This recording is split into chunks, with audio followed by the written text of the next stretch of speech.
झारखंड में सियासी असमंजस की स्थिति है। सियासी जो परिस्थिति है वो दिखा रहा है कि यहाँ के लोग भी इंतजार कर रहे हैं कि राज्यपाल आखिर क्या फैसला लेंगे। हमारे साथ हैं रघुवर दास, प्रदेश के पूर्व मुख्यमंत्री और बीजेपी के वरिष्ठ नेता।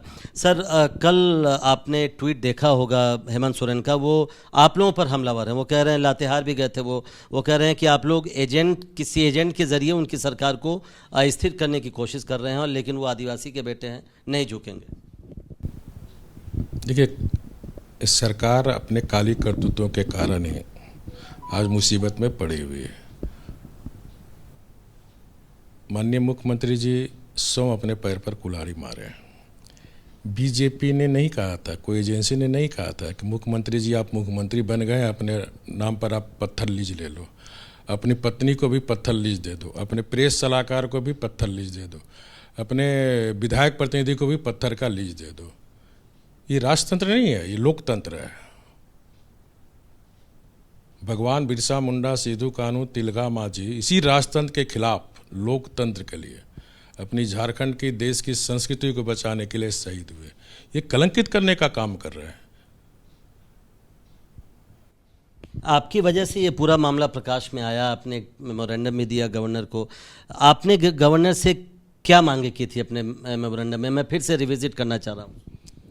देखिए, मैंने भाजपा झारखंड प्रदेश ने मांग की थी महामहिम राज्यपाल से कि इन्होंने मुख्यमंत्री पद धारण करते हुए, क्योंकि लोकतंत्र में प्रधानमंत्री जी हों, मुख्यमंत्री जी हों, लोक सेवक होते हैं, और लोक प्रतिनिधि अधिनियम 191(9)(a) के तहत ये प्रावधान है कि कोई भी मुख्यमंत्री, मंत्री, जनप्रतिनिधि सरकारी ठेका पट्टा नहीं ले सकते हैं।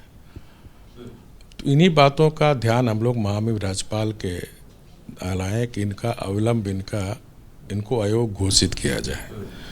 दूसरा, इन्होंने अपने पद का दुरुपयोग करके भ्रष्टाचार करने का आपराधिक कृत्य किया। अपनी पत्नी को दिया, अपने प्रेस सलाहकार को दिया, अपने विधायक प्रतिनिधि को दिया। तो इस पर पीसी एक्ट, भ्रष्टाचार निवारण अधिनियम 188 13(1)(d) के तहत इस पर कार्रवाई पीसी एक्ट के तहत होनी चाहिए।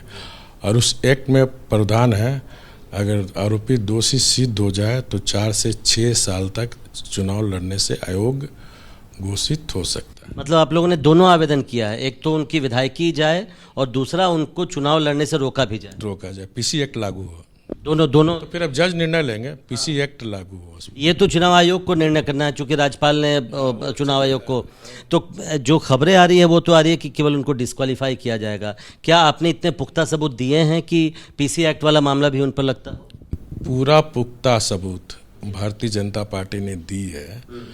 जैसे आप इंतजार कर रहे हैं, जैसे देश की जनता इंतजार करी, देश के सारे मीडिया इंतजार कर रहे हैं, झारखंड की 3.25 करोड़ जनता अभी इंतजार कर रही है। अबुआ राज का बबुआ मुख्यमंत्री किस प्रकार अपने परिवार का पूरे संसाधन को लूट रहे हैं, तो इस पर क्या कार्रवाई होगी, हम लोग भी इंतजार कर रहे हैं कि महामहिम राज्यपाल का इस पर क्या निर्णय होगा। आप लोगों ने जैसे मांग किया उनको डिबार भी किया जाए। अगर डिबार किया जाता है तब जो राजनीतिक परिस्थिति पैदा होगी, तो बीजेपी का प्लान क्या है? बीजेपी इसको कैसे देखेगी? अभी बीजेपी वेट एंड वॉच कर रही है, महामहिम राज्यपाल का निर्णय का इंतजार कर रही है।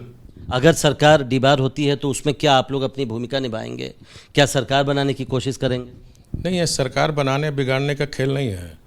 ये बीजेपी लड़ा रह रही है कि झारखंड में लोकतंत्र रहेगा कि राजतंत्र रहेगा।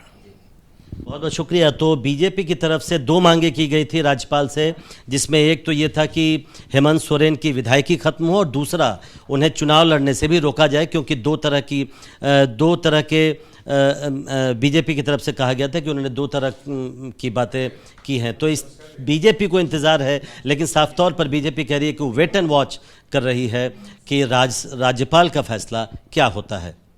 कैमरामैन हेमंत सूद के साथ प्रशांत, एबीपी न्यूज़, रांची।